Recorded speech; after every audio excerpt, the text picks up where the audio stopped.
Alam yajidka yatiman fa'awa wa wajadaka dhallan fahada wa wajadaka ailan fa'aghna. Kalimat alam yajidka yatiman fa'awa itu adalah kalimat pembuktian. Seolah-olah Allah ngomong ke kita tuh gini, kamu gak ingat dulu ketika kamu pernah gini, siapa yang nolong kamu? Emangnya kamu gak ingat dulu ketika kamu pernah terpuruk, siapa yang buat kamu bisa survive? Ketika kamu hampir celaka, siapa yang menyelamatkan kamu? Ketika kamu gini, siapa yang menolong kamu dan seterusnya. Jadi alam di sini Allah pengen ngingetin kita. Jadi kalimat alam adalah kalimat permintaan dari Allah supaya kita ingat-ingat lagi nih pengalaman hidup kita. Ada yang pengalamannya sampai ekstrim, second life misalnya, hampir celaka terus bisa selamat. Ada yang pengalamannya masalah hutang, ada yang pengalamannya hampir bunuh diri tapi nggak jadi gara-gara diputusin. Ada yang macam-macam kan pengalaman orang mah ya. Nah itu kalimat alam yajidka yatiman. Yajidka itu Allah mendapati kamu dalam status nggak ada apa-apa sebetulnya.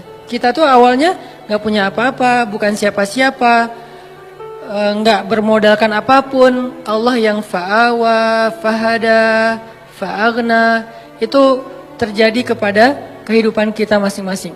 Kalau dalam bahasa kisah Nabi, fa'awa di masa Abdul Muthalib, fa'awa di masa Halimah, fa'awa di masa Abu Thalib, dan fa'awa di masa Khadijah. Ini semuanya bentuk-bentuk fa'awanya Allah kepada Rasulullah Sallallahu Alaihi Wasallam. Kalau kita terjemahin ayat itu dengan kisah Nabi Musa, alam yajidka yatiman fa'awa, itu bisa teman-teman temuin di surat Toha dan surat Al-Qasas. Nanti di dalam surat-surat itu Allah ngejelasin tentang gimana dulu Nabi Musa dihanyutkan ke Sungai Nil.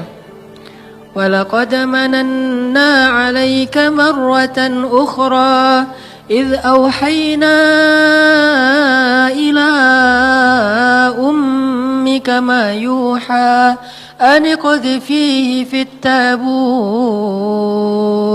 faqadhifihi fil yammi falyulqihi al yammu bis sahil ya'khudhu aduwwun li wa aduwwun lahu wa alqaitu ilayka mahabbatan minni walitusna'a ala 'aini. Ketika Allah mengilhamkan kepada ibu Musa, wahai ibu Musa, hanyutkanlah bayimu di Sungai Nil kalau pengen selamat. Pengen selamat, jangan kamu simpan di rumah, jangan kamu rawat sendiri, jangan kamu bawa lari ke hutan, hanyutkan ke Sungai Nil. Supaya selamat dari siapa? Dari Firaun. Ini perintah Allah. Kadang-kadang Allah ngasih kita perintah dalam hidup itu nggak logis. Menyelamatkan bayi kok malah dihanyutkan ke sungai Nil. Kenapa nggak dibawa lari aja ke dalam hutan, lalu ke pantai, lalu lupa. Kenapa nggak umpetin aja di rumah gitu? Kenapa nggak bikin rumah aja di yang jauh, atau mungkin ibu dan keluarga Musa ngungsi aja ke Madian misalnya, ke luar negeri. Jadi orang yang lari dari negeri Fir'aun. Kenapa nggak gitu aja yang lebih logis? Kenapa malah selamatkanlah bayimu dari Fir'aun dan tentaranya dengan cara hanyutkan ke Sungai Nil? Itulah hidup. Tidak semua perintah Allah itu kadang kita mengerti di awal, teman-teman. Kita cukup tahu bahwa ini perintah Allah, sami'na wa ata'na. Kalau pengen bahas lebih dalam lagi untuk cari tahu hikmahnya, silakan. Tapi jangan tunggu sampai kita ngerti hikmahnya baru sami'na wa ata'na, kelamaan. Akhirnya kita kehilangan banyak sekali kesempatan dapat kebaikan dari Allah. Justru biasanya Allah ngasih kejutan ketika kita ngambil challenge-nya Allah. Iman challenge, akidah challenge, tauhid challenge. Challenge-nya apa? Lakukan perintah Allah walaupun menurut logika kita agak aneh. Misalnya, tinggalkan pekerjaan itu. Ya Allah, pekerjaan inilah yang bikin saya bertahan hidup selama ini. Saya beli rumah, beli mobil, saya punya tabungan sekian gara-gara kerjaan ini. Udah tinggalin aja. Terus nanti saya kerja apa? Tenang, Allah yang gantiin. Terus gimana Ustadz? Jalannya dari mana Ustadz? Allah tahu jalannya, kita doang yang gak tahu. Kalau kita gak tahu bukan berarti Allah gak tahu kan? Kita yang nggak tahu, Allah tahu. Karena Allah alimun, basirun, khabirun, maha tahu, maha melihat, maha teliti, latifun, sami'un. Allah maha kuasa. Jadi kalau kita nggak tahu caranya, bukan berarti dia nggak bisa. Serahin aja sama Allah. Ketika kita serahin sama Allah, Allah nggak mungkin ngecewain kita. Kenapa? Allah nggak pernah ngecewain hamba. Kita aja ke teman kalau udah diserahin satu amanah, kita berusaha untuk bikin dia terkesan, nggak sampai bikin dia kecewa. Apalagi Allah. Hanyutkan bayimu ke sungai Nil supaya selamat dari Fir'aun. Setelah Allah kuatkan hati ibunya, akhirnya karena ibunya soleha, hanyutin bayinya ke sungai Nil. Berharap selamat dari Fir'aun. Cuman nggak bisa lepas juga, pakai kakaknya yang jadi pengintai gitu, nyari tahu adiknya hanyut kemana. Ngalir, bukannya ke negeri yang jauh, bukannya ke Sudan kayak atau ke luar negeri kayak kan Sungai Nil itu membelah berapa negara ya, bukan sampai ke luar negeri. Gak lama kemudian malah masuk selokan yang mengarah ke tempat pemandian pribadinya Fir'aun. Ini makin gak logis nih. Luar biasa cara Allah tuh. Allah luar biasa cara membuat skenarionya tuh keren banget. Masuk ke selokan itu, kakaknya Musa makin khawatir. Gimana dengan adik? Dia masuk ke selokan itu. Langsung dilaporin ke ibunya. Di surat Al-Qasas dikisahkan ketika ibunya tahu Musa hanyutnya ke dalam selokan yang mengarah ke pemandian khusus Fir'aun, hampir copot jantung ibu Musa. Kenapa?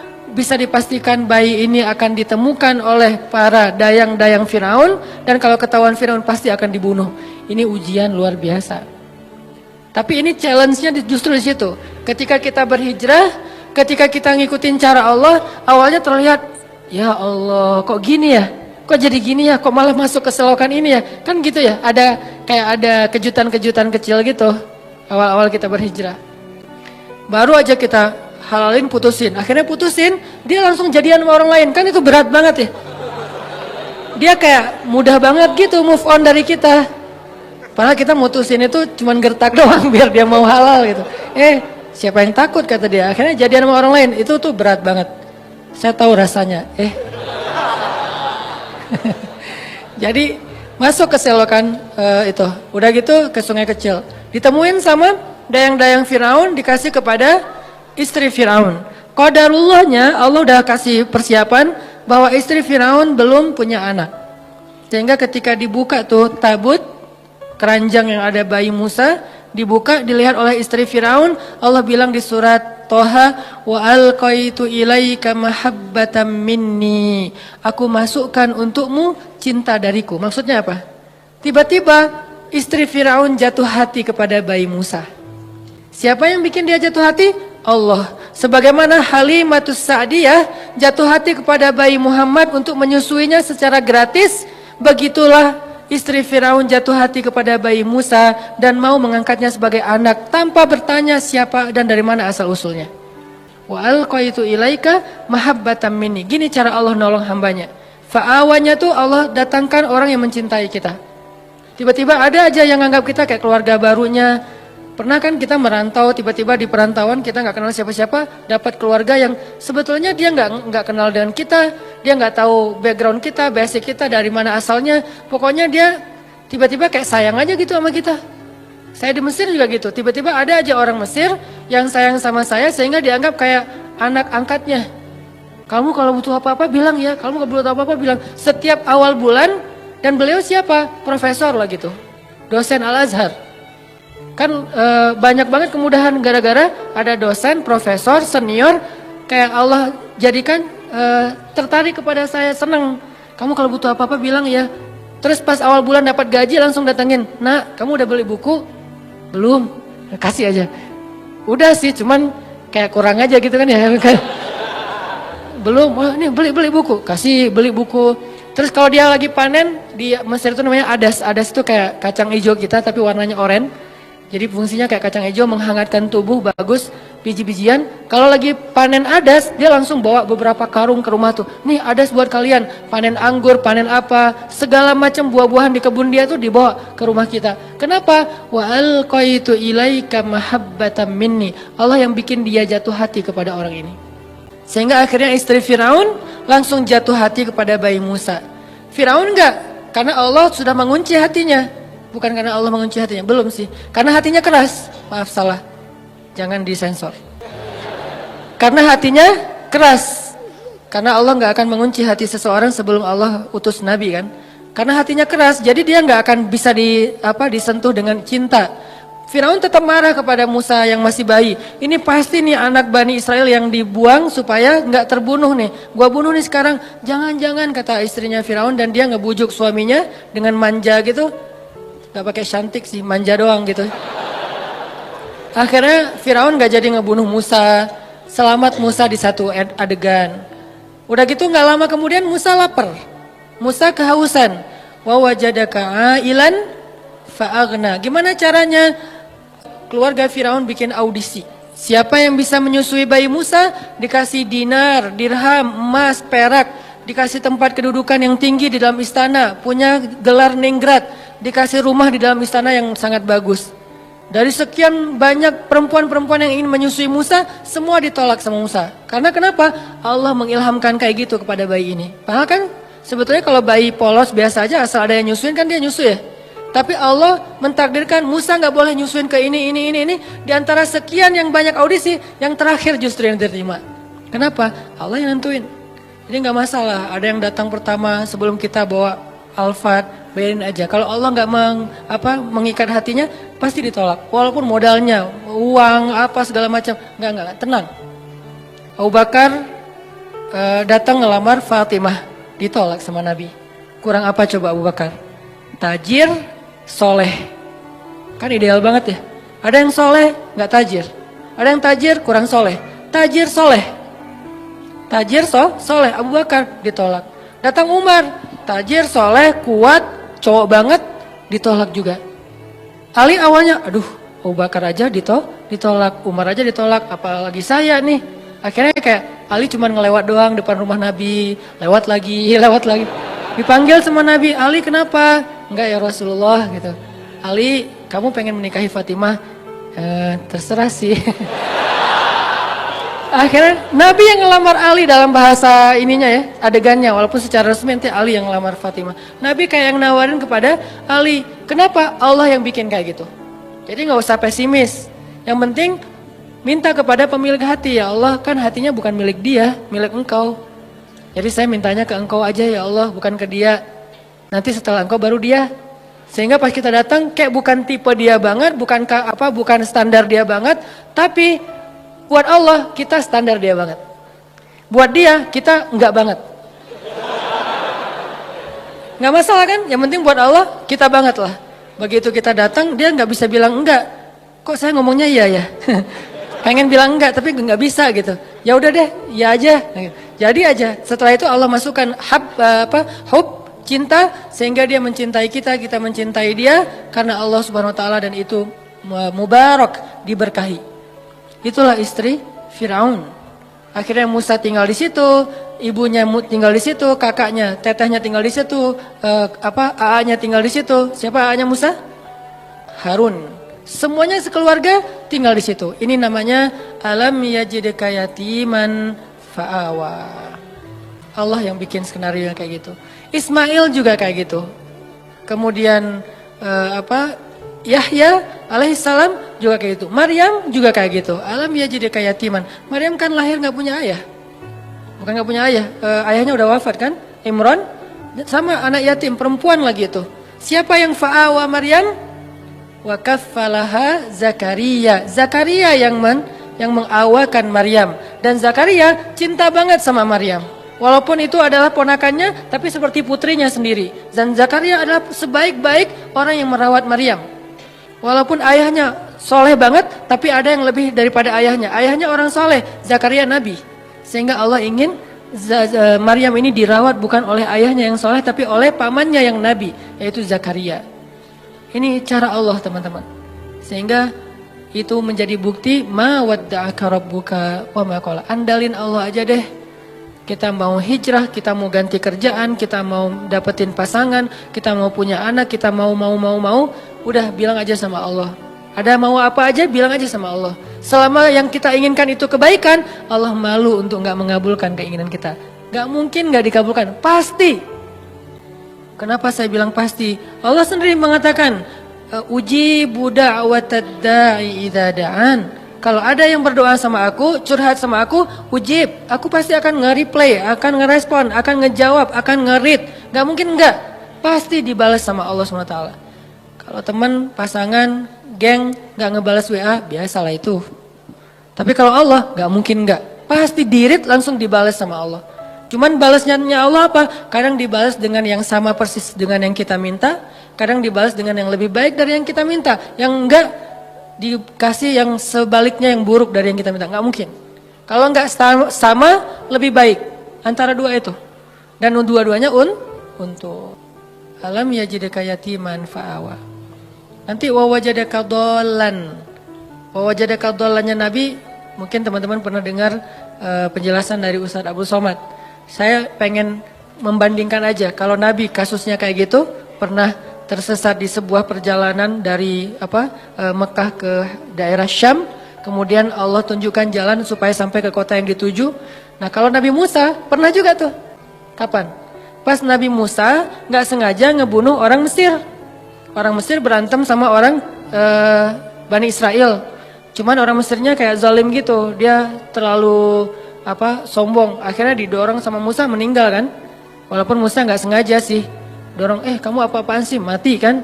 Musa juga kaget, kenapa nih gitu, kayak nggak sengaja gitu, jangan-jangan setan. Akhirnya Musa bilang, ya Allah bukan kerjaan saya, kerjaan setan. Jadi boleh kan nyalahin setan. Bilang setan, salah saya apa? Ya salah kamu setan gitu ya. Akhirnya meninggal. Musa lari karena dia membunuh orang Egyptian, orang Kipti. Lari kemana? Nggak tahu kemana. Cuma berdoa, ya Allah beri saya petunjuk dalam perjalanan ini. Jalan aja, pokoknya kemana kaki melangkah deh ikutin aja tuh. Nggak ada nih lihat Google Map dulu atau mau kemana dulu, bikin itinerary dulu. Kayak kita trip atau traveling yang udah jelas tujuannya, ada travel agentnya, ada budgetingnya, udah segala macam. Enggak, pokoknya jalan aja kemana kaki melangkah ikut aja terus. Ini benar-benar dol namanya nih, nggak tahu arah. Tapi sampainya kemana? Ke jodohnya, ke Madian, ke Yordania. Ketemu dua orang cewek lagi ngantri mau ngasih minum ternak. Musa nanya, ma khatbukuma, ada yang bisa saya bantu? Nggak ada modus-modusan. Beda dengan kita, kayak kenal ya, di mana ya?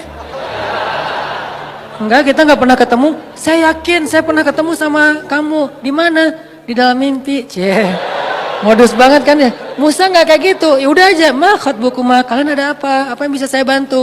Dengan bahasa yang lembut ya, pastinya kan ngomong sama cewek nih. Masa ngomong sama cewek, ma khatbukuma, kan enggak ya? Nada khatib yang membuat kesannya jadi berubah kan. Kalau khatib berubah, kalau dia nggak paham ceritanya, dia akan mengatakan ma khatbukuma. Nggak gitu Ustadz, gimana? Ma khatbukuma, kan lagi ngomong sama cewek nih. Musa orangnya santun, akhirnya kami nggak bisa ngasih minum ternak soalnya harus ngantri di belakang laki-laki. Ya udah saya bantuin. Musa langsung turun ke sumur. Ketika Musa turun naik ngasih minuman ternak, dan itu ada puluhan ekor onta, ratusan ekor onta. Satu ekor onta aja minumnya udah banyak banget kan. Di situ kelihatan Musa itu kuat, gagah. Kebayangkan ngangkat air gitu, walaupun yang tadinya dia udah jaga-jaga nggak mau kelihatan ototnya, kan kelihatan juga tuh pas ngangkat. Terus kayak pura-pura lipat baju gitu, nih kenapa ya ngangkat gitu. Terus kayak udah gitu selesai, Musa duduk di bawah pohon istirahat, si ceweknya pulang. Pulang cerita ke ayahnya, ayah tadi kami dibantu oleh seorang laki-laki, dia baik segala macam. Kata ayahnya, ya udah undang ke rumah, ayah pengen bilang makasih dan ngejamu dia makan. Musa di bawah pohon bilang gini, ya Allah saya lapar dan engkau sebaik-baik pemelihara. Ya Allah saya lapar tapi engkau yang maha penyayang. Ngadu ke Allah, lapar bilang ke Allah. Mau ikhtiar gimana di negeri orang gak tahu di mana tempat makan dan gak bawa uang juga. Ya Allah saya lapar, engkau sebaik-baik penolong, pemelihara, pengasih, penyayang. Tiba-tiba cewek itu datang. Tamshi ala istihya, berjalan malu-malu. Gimana jalan malu-malu? Aduh gimana ya ngomongnya ya? Kalau bahasa kita mah aduh malu mau ngomong. Tapi kan ini amanah dari ayah. Kalau kita mah pura-pura malu. Kalau ini benar-benar malu-malu. Tamshi ala istihya. Gimana ya caranya ya? Aduh gimana ya? Atau gimana ya? Terus maju lagi, nggak jadi lagi mundur. Maju lagi, nggak lagi mundur lagi. Nggak pakai cantik. Maju mundur aja. Sampai akhirnya datang, Mas kalau bahasa kita nih, Mang, A gitu ya. Ayah saya ngundang AA di rumah mau ngucapin terima kasih. Oh iya, ayo Jalan aja, hayu, nggak tahu bahasa Arabnya hayu apa. Jalan. Jalan sampai ke rumah, ayahnya ngasih makan, ngobrol, kamu dari mana nak? Saya dari Mesir. Oh ya, negerinya Firaun. Ya, saya pelarian dari Firaun. Emang ada cerita apa? Kisahin, kamu orang baik, tinggallah di sini. Ya makasih Pak. Setelah itu si bapak itu ke belakang kan, ternyata si anaknya yang perempuan ngedengar pembicaraan mereka. Lalu si ceweknya yang ngomong, ayah, kan ayah nggak punya pekerja yang bisa mengurus ternak, pekerjakan dia di rumah kita karena dia qawiyun amin, laki-laki yang kuat dan baik, amanah, baik. Ayahnya langsung ngeh, oh anak saya berarti ada hati nih buat laki-laki itu. Kok bisa gitu sih, ayahnya kayak kegeeran gitu kan ya? Karena si cewek ini nggak pernah komen tentang cowok sama sekali dalam hidupnya. Sekali-kali dia komen cowok berarti ada sesuatu nih. Kalau sekarang udah nggak lagi kebaca sama ayahnya karena kita udah biasa komen. Kamu lucu deh, kamu apa. Jadi kayak sering komen jadinya biasa aja kan. Karena dia nggak pernah komen tentang cowok. Sekali-kalinya ada postingan cowok dia komen, itu sesuatu banget kan. Sekali-kalinya ada postingan cowok dia nge-like, sesuatu banget. Karena nggak pernah dia kayak gitu. Kalau kita periksa di list kontak handphonenya, itu nggak ada nama laki-laki itu. Cewek semuanya, terjaga banget. Sehingga sekali-kali dia bilang, ayah, pekerjakan dia di rumah karena dia laki-laki yang baik dan kuat. Ayahnya langsung nangkep, oh anak saya berarti tenang dengan laki-laki itu. Musa, maukah kamu menikahi putriku? Dengan mahar sekian. Musa mengiyakan, menikahlah mereka. Alam yajidka yatiman fa'awa, dikasih keluarga baru di Madian. Sebagaimana saya dikasih keluarga angkat dulu ketika di Mesir. Dan kemudian di Bandung. Kemudian seterusnya. Allah mudahin. Alam yajidka yatiman fa'awa. Saya seorang perantau. Walaupun saya ngerasa kayaknya Bandung ini adalah akhir dari perjalanan saya, cie. Udah nggak mau pindah lagi ya, pokoknya udah love banget lah dengan kota Bandung ya. Hashtag. Jadi karena ngerasa kayaknya nih negeri saya yang ketiga, Aceh, Kairo, Bandung, udah aja selesai. Udah nggak mau pindah lagi karena udah nyaman. Tapi saya ngerasa dulu ke Kairo sendiri, kemudian ke Bandung gak kenal siapa-siapa. Selalu kasusnya alam yajidka yatiman fa'awa, yatiman fa'awa, yatiman fa'awa, itu berulang kali loh teman-teman. Pasti teman-teman juga ngalamin. Itu bukti ma wadda'aka rabbuka wa ma qala. Apalagi nanti kalau ngomong Ibrahim, pas beliau diusir oleh ayahnya dari Irak ke Palestina. Bukankah itu juga terlunta-lunta, terkantung-kantung, dolan, agna, wajadaka ail, jadi udah yatim, dol, ail, udah nggak punya siapa-siapa, bingung juga mau kemana, lapar nggak punya apa-apa, tapi kemudian fa'awa, fahada, fa'agna, sehingga Ibrahim yang tadinya seorang dalam keadaan yang tidak tahu apa-apa datang ke Palestina, sampai di Palestina Ibrahim menjadi orang paling kaya di Palestina. Apa ukuran kekayaan Ibrahim di Palestina? Ukuran kekayaan Ibrahim di Palestina, setiap malam Ibrahim menyembelih 100 ekor onta untuk para tamu. 100 ekor onta. Satu ekor onta harganya sebutlah 50 juta kali 100. Satu malam dia ngeluarin uang 5 miliar ya? 5 miliar benar? 5 miliar setiap hari loh teman-teman. Ada nggak di antara kita yang ngeluarin uang 5 miliar setiap hari buat tamu? Sehingga bisa dibilang Ibrahim itu bapak perhotelan dalam sejarah manusia. Dia yang pertama bikin konsep hotel. Hotel gratis tapi. Buat siapa? Visitornya siapa? Orang-orang yang mau berziarah ke Masjid Al-Aqsa. Ibrahim yang menjamu mereka. Ngasih hotel dengan kualitas bintang 5. Terus juga buffetnya itu udah free flow. Setiap saat mereka bisa makan. Dan satu hari minimal 100 ekor onta. Itulah kekayaan Ibrahim. Dan itu berarti Ibrahim menjamu sekian ribu tamu setiap hari. Dan ini manajemennya gak gampang loh. Pasti ada suppliernya, pasti memberdayakan bisnis-bisnis lokalnya. Jadi Ibrahim itu benar-benar bisa memberdayakan warga Palestina. Semuanya jadi sejahtera dengan kerjaan perhotelannya di Masjid Al-Aqsa. Gratis semuanya. Ibrahim yang bayarin. Sekaya itu Ibrahim teman-teman. Padahal datangnya gak punya apa-apa. Fa'aghna, Allah yang mengkayakan Ibrahim. Semua cerita para anbiya itu sebetulnya bisa dikaitkan dengan alam yajidka yatiman fa'awa wa wajadaka dhallan fahada wa wajadaka ailan fa'aghna. Apalagi Adam, lebih yatim lagi kan? Jatuh dari langit, gak punya siapa-siapa. Satu-satunya yang dia punya itu juga nggak tahu di mana. Kekasihnya Hawa, bagaimana caranya? Allah yang menunjukkan mereka sehingga ketemu. Setelah sekian tahun mencari, akhirnya ketemu juga. Nah ini artinya teman-teman, ma wadda'aka rabbuka wa ma qala. Part ketiga yang akan kita tuntaskan malam ini, fa ammal yatim fala taqhar wa ammas sa'ila fala tanhar wa amma bi ni'mati rabbika fahaddis. Kalimat 3 ayat terakhir ini itu kayak nerusin 3 ayat sebelumnya.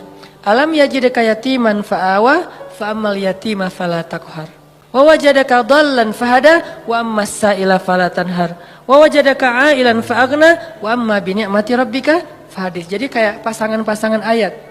Bukankah Allah mendapatimu dalam keadaan yatim, lalu Allah kasih kamu keluarga? Makanya kalau ketemu anak yatim, jangan kamu bersikap semena-mena kepada mereka. Karena Allah juga mendapatimu yatim, wahai Muhammad. Sehingga Nabi Muhammad sayang banget sama anak yatim. Dan sangat dekat kepada orang yang sayang kepada anak yatim. Sehingga Nabi mengatakan, orang yang mencintai anak yatim nanti di akhirat bersamaku itu seperti jari telunjuk dengan jari tengah ini. Dekat banget. Jadi kita bakal punya rumah bersebelahan, satu klaster sama rumah Nabi. Kan seru banget ya. Punya rumah satu klaster sama rumah Nabi. Dan klaster itu klaster terbaik di surga. Yang satu butir debunya lebih mahal daripada dunia dan seisinya. Bukan 1 meter tanahnya. Satu butir debunya lebih mahal daripada dunia dan seisinya. Enggak ada lagi klaster wilayah tanah yang lebih baik daripada klasternya Nabi nanti di surga. Dan siapa yang sayang kepada anak yatim, yang sangat peduli kepada anak yatim di sini usia sebelum dia mampu berusaha. Kalau 25 tahun terus dia jomblo gitu, terus dia kayak gitu, itu modus ya. Ustadz, dia tuh masih yatim loh. Ayahnya udah meninggal sekian tahun. Jadi saya kayak fa'awa gitu Ustadz ya. Ya boleh lah ya. Yang penting niatnya baik. Jadi siapa yang sayang sama anak yatim, nanti dia akan disediakan rumah satu klaster dengan Rasulullah SAW. Jadi dia kayak bertetanggaan gitu sama Nabi SAW. Ketemu sama Nabi, duduknya di sebelah Nabi. Ketemu sama Nabi, duduknya satu majelis sama Nabi. Ini fa'ammal yatima fala taqhar. Jangan semena-mena sama anak yatim. Dulu di zaman Nabi ada cerita seorang sahabat namanya Abu Lubabah. Abu Lubabah ini punya pohon korma di sebelah rumah anak yatim. Tapi dia nggak rela gitu kalau kormanya dimakan sama anak yatim, korma yang udah jatuh. Sehingga satu hari anak yatim lagi makan korma jatuh, dari mulutnya diambil sama Abu Lubabah. Ini bukan punya kamu, ini punya saya. Dilaporin ke Rasulullah. Terus Rasulullah nawarin, ya Abu Lubabah, kamu mau nggak punya kebun di surga yang pohon kormanya, kamu berjalan di bawah naungannya 100 tahun belum keluar dari dahannya. Saking gedenya pohon kurma di surga. Mau nggak kayak gitu Abu Lubabah? Mau ya Rasul, caranya gimana? Wakafkanlah pohon kurmamu untuk anak yatim. Gimana ya Rasul, itu pohon kurma kesayangan saya banget. Itu saya ada kenangan gitu. Maaf ya, bukan nggak mau. Dia kayak beralasan gitu, nggak mau nyerahin pohon kurmanya untuk wakaf anak yatim. Akhirnya Nabi nggak maksa orangnya. Ya udah nggak apa-apa, pergi aja. Tiba-tiba datang sahabat yang lain, namanya Abu Lubabah. Dia bilang, ya Rasulullah, ada apa Abu Lubabah? Tadi saya mendengar Rasulullah nawarin sesuatu kepada Abu Dahdah yang kedua. Ada apa Abu Dahdah?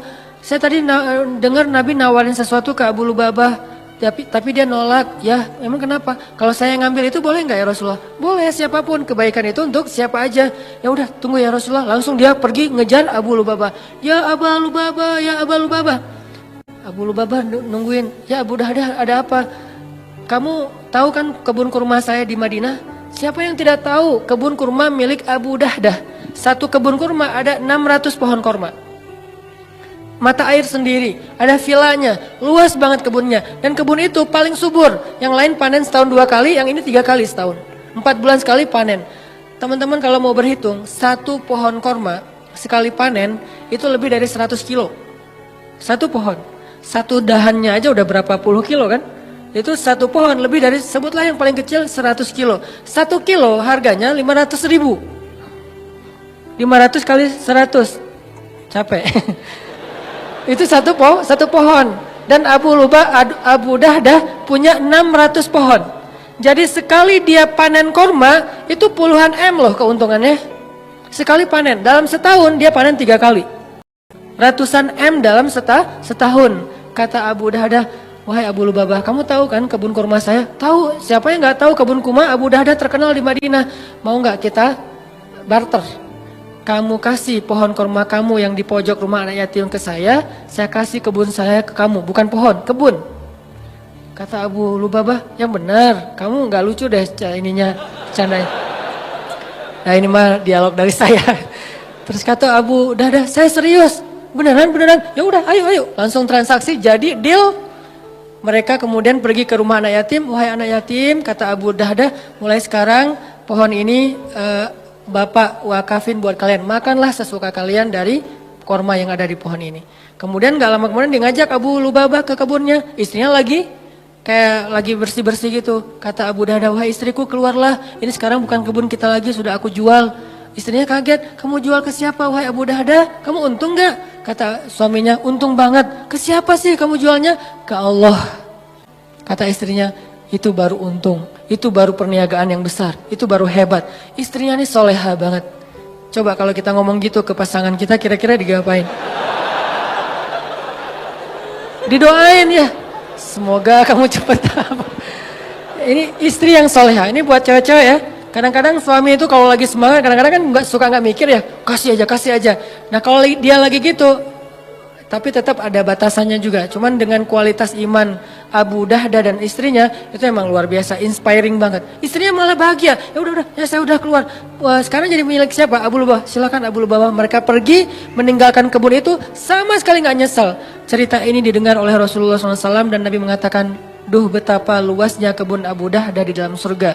Aku melihat kebun Abu Dahdah itu mudhammatan, lebat sekali, warnanya hijau tua di dalam surga. Ini makna dari fa'ammal yatima fala taqhar. Sebegitu besarnya penghargaan Allah kepada orang yang menyantuni anak yatim. Terus angle yang kedua adalah al jaza min jinsil amal. Balasan itu sesuai dengan jenis amal. Jadi kalau dia pengen dapat fa'awa, alam yajidka yatiman fa'awa, pengen dapat itu, maka caranya fa'ammal yatima fala taqhar.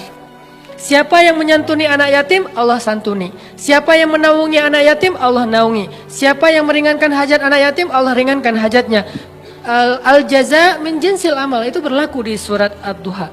Jadi itu bukan kaidah fikih akal-akalannya ulama, karena ulama ketika membuat sebuah rumusan fikih atau persepsi fikih itu berlandaskan pemahaman mereka terhadap ayat dan hadis kan. Ayatnya salah satunya fa'ammal yatim fala taqhar. Hasilnya alam yajidka yatiman fa'awa.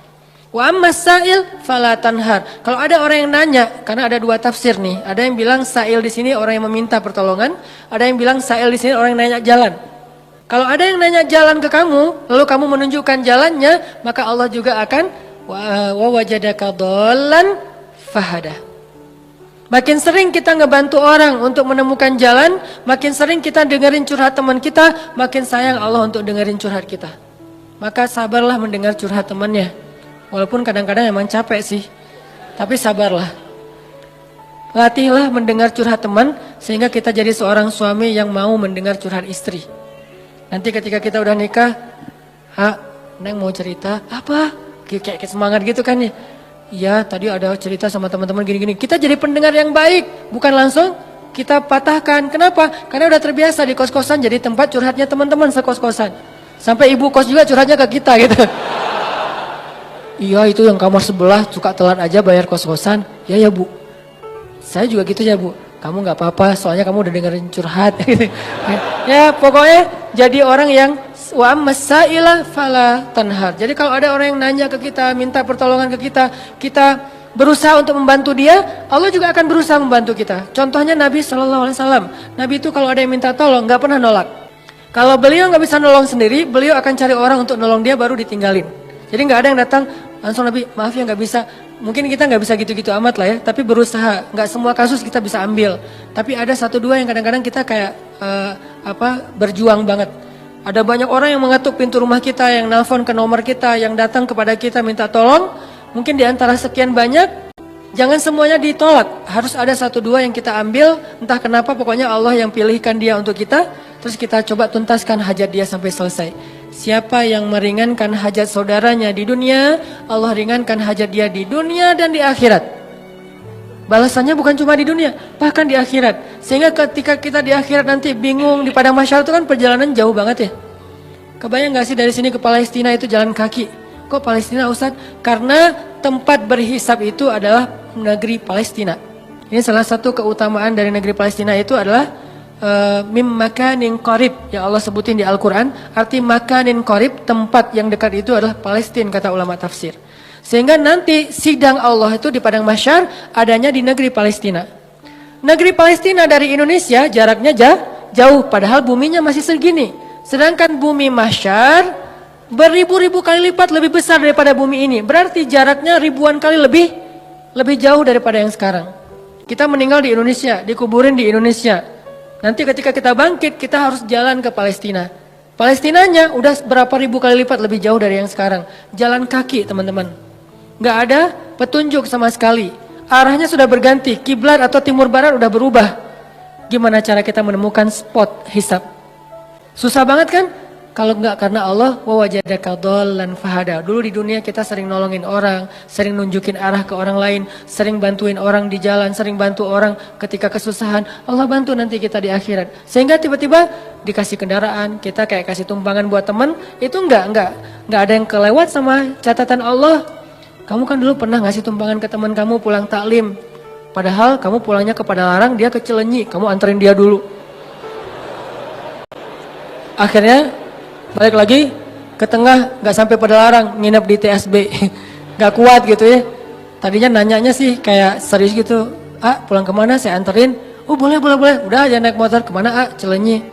Ngomong dari tadi. Kan beda arah timur dan barat. Nah kamu pernah ngelakuin itu di dunia, nanti di akhirat tiba-tiba Allah yang ngasih kita tumpangan. Dan tumpangan dari Allah sebaik-baik tumpangan kendaraan cahaya.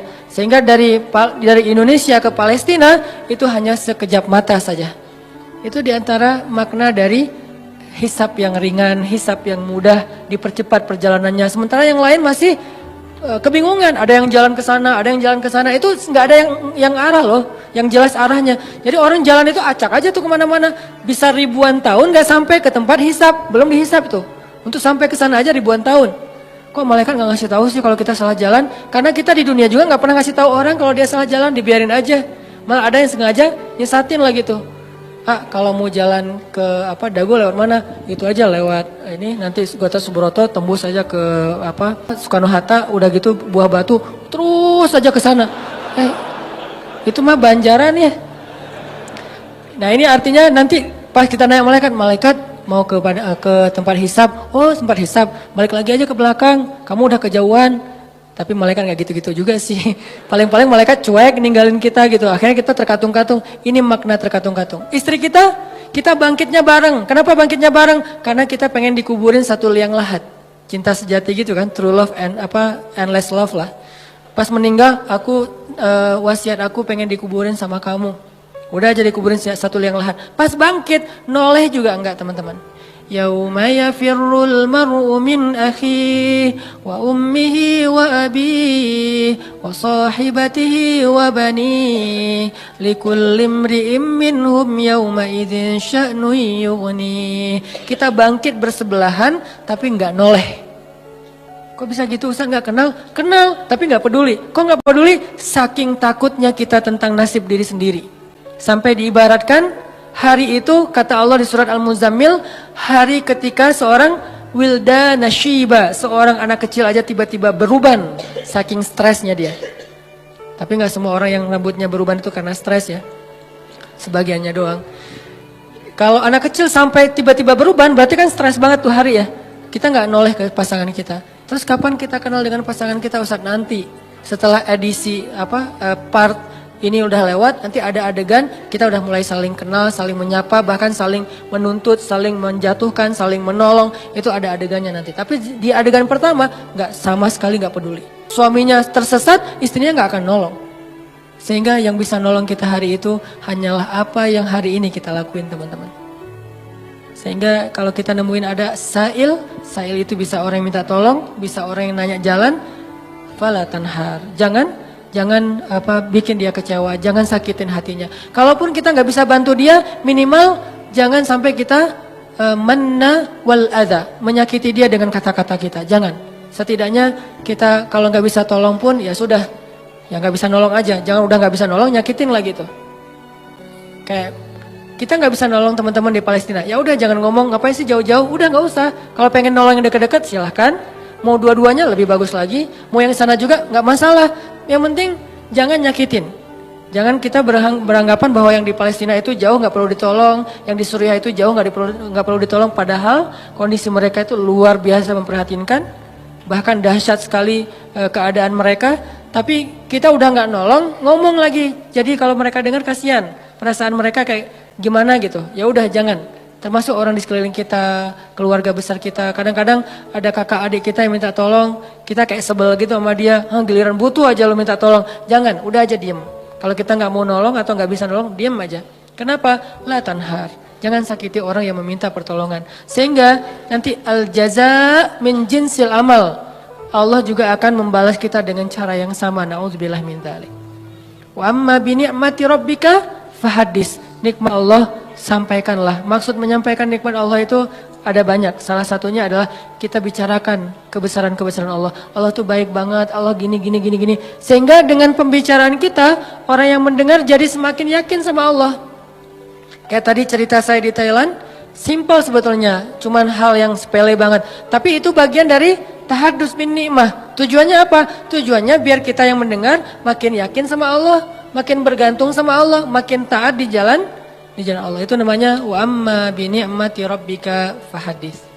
Jadi teman-teman, 3 ayat terakhir itu ada 2 angle yang kita bisa lihat. Satu, ternyata kalau kita pengen dapat satu kebaikan, maka tanamlah kebaikan yang sama di ketika kita bisa. Nanti saat kita butuh, Allah akan membalas kita dengan kebaikan yang sejenis.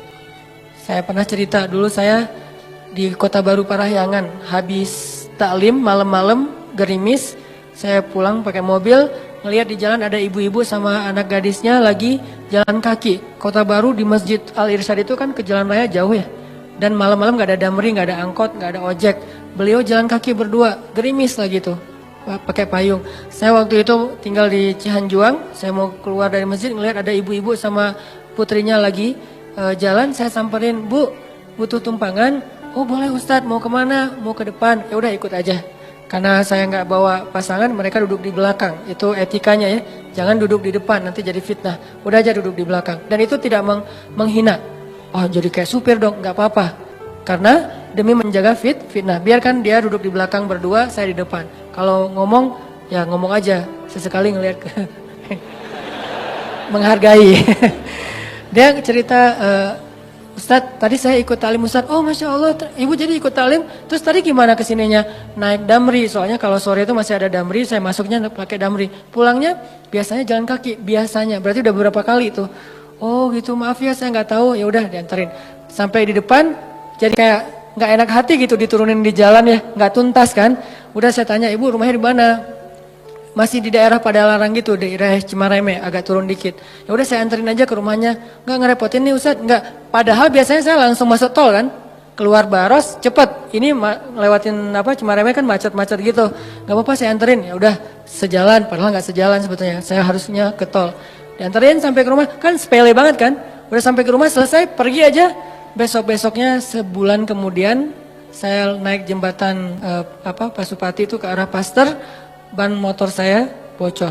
Pas di atas, bukan bocor, habis bensin. Saya lagi tight banget jadwal hari itu, nggak sempat ngisi bensin. Saya pikir masih sampailah ke Pasteur, kan ada pom bensin tuh. Paksain aja, pas di atas, pas habis. Mati aja. Saya dorong, baru berapa detik saya dorong, tiba-tiba datang anak muda, nyamperin, "Mas, mau di step gitu?" "Oh boleh, di step aja, mana didorongin." Pakai motor dia sampai ke pom bensin, akhirnya saya bisa ngisi bensin. Saya jadi teringat, dulu saya pernah nolong orang di jalan. Sekarang Allah nolong saya di jalan. Dan itu timingnya tuh pas banget. Kalau dia lebih cepat sedetik, udah nggak ngelihat saya di belakang. Kalau saya lebih lebih lambat sedetik, dia nggak ketemu. Allah yang bikin timingnya. Saya pas habis bensin dia datang. Kalau saya lebih cepat setengah jam, saya udah sampai ke pom bensin dorongnya kan ya, nggak ketemu dia. Jadi pas banget, baru berapa detik dorong dia datang. Dan dia maaf, lupa saya ceritanya. Bukan di step, dia bawa itu bawa selang gitu kan. Saya lupa ceritanya. Dia bawa selang bukan di step. Berarti 2 kali kejadiannya. 1 kalinya di step. Udah kebiasaan. Pasti ada yang nolong lagi nih. Kan saya kemarin habis nolong orang, GR gitu kan sama Allah. Bener ada yang nolong. Jadi ada yang di step, yang ini bawa selang. Kan jarang banget ada anak muda kemana-mana bawa selang gitu kan. Pak, kenapa? Dia ngelihat ban nggak kempes, habis bensin ya? Ya, di sini saya ini. Dia sedot, terus masukin hanya untuk bisa sampai ke pom bensin. Kan itu jarang banget, mungkin 1:1000 dan pas lagi timingnya. Allah yang membuat seperti itu. Kalau orangnya ada di sini atau nonton, barakallah jazakallah khair. Sering saya cerita nih, benar jadi kebaikan buat dia. Artinya teman-teman benar-benar al-jaza min jinsil amal. Balasan itu sesuai dengan jenis amal. Kalau kita pengen dibalas, ya Allah mudahin dong cara saya untuk dapetin jodoh. Mudahin orang lain untuk dapetin jodoh. Caranya gimana? Jadi mak comblang mungkin. Atau nemenin dia curhat mungkin. Atau nemenin dia ngelamar mungkin. Kita yang jadi, Pak, dia tuh sahabat saya banget. Saya kenal banget dengan dia, Pak. Wah, pokoknya aman lah, Pak. Dia orangnya bertanggung jawab. Kita promoin dia. Sehingga nanti Allah yang promoin kita di orang lain. Pokoknya mau apa, cari amal soleh yang sejenis dengan itu. Saya pengen jadi orang kaya, Ustadz. Ya udah. Tolong orang lain ketika lagi butuh modal atau apa, saya pengen nikah Ustadz. Ya udah bantu dulu temennya untuk mahar. Nanti Allah ganti mahar yang buat kita. Atau kalau nggak mahar mungkin hantaran. Karena kadang-kadang kan hantaran itu apa? Seserahan ya. Seserahan itu kadang-kadang lebih gede daripada mahar kan. Mahar anak saya sih nggak banyak dek. Soalnya kan kata Nabi mahar jangan tinggi-tinggi. Berapa Pak? Ya udah 1 gram aja. Oh, tapi seserahannya ya berapa? 1 M juga nggak apa-apa. Si bapak teh. Seserahannya yang gede, jadi kita bikin stres gitu kan. Nggak apa-apa, ambil aja. Jangan menyerah ketika ditawarin 1 M, 10 M, 100 M. Ambil, itu angka gede di kita, tapi kecil di Allah loh. Jangan pikir kita yang bakalan bayar, Allah yang bayarin. Dek, maharnya standar biar nggak beda sama kakaknya ya. Bukan bapak mau mempersulit adik, bapak tahu adik penghasilannya pas-pasan. Ini bapak menghina atau lagi apa sih? Tapi emang biar dia nggak jauh banget, nggak jomplang banget sama kakaknya. Kakaknya dulu sih 3 M, dia 2 M juga nggak apa-apa. Boleh Pak? Kamu sanggup? Insya Allah Pak. Kerja apa? Allah yang kasih kerja. Gitu, semangat. Siapa tahu nanti setelah kasih saya waktu 1 tahun Pak. 1 tahun? Ya oke 1 tahun. Bekerja semaksimal mungkin 1 tahun. Biarkan mereka ngelihat kesungguhan kita. Setelah 1 tahun, mungkin kita nggak dapat 1 atau 2 M. Tapi dapat kasihan dari dia. Ya, ini serius nih ternyata. Ya udah deh, adik dapat berapa? Dapat Pak 2 apa? 20 juta gitu. Ya udah nggak apa-apa, dicicil ya tapi ya. Karena kamu udah berusaha, ya udah jadi deh. Karena dia ngelihat kita kayak tanggung jawab, serius, wah pantang menyerah. Itu kan akhirnya gol. Kan yang penting gol. Soal gimana caranya Allah lebih tahu. Pokoknya kalau dikasih tantangan, ambil. Setelah itu gimana Ustaz? Serahin ke langit. Allah mudahkan semuanya. Kalau di tangan kita pasti susah. Logika kita pasti nggak nyambung, tapi di sisi Allah ala kulli syai'in qadir. Allah Maha Kuasa atas segala sesuatu.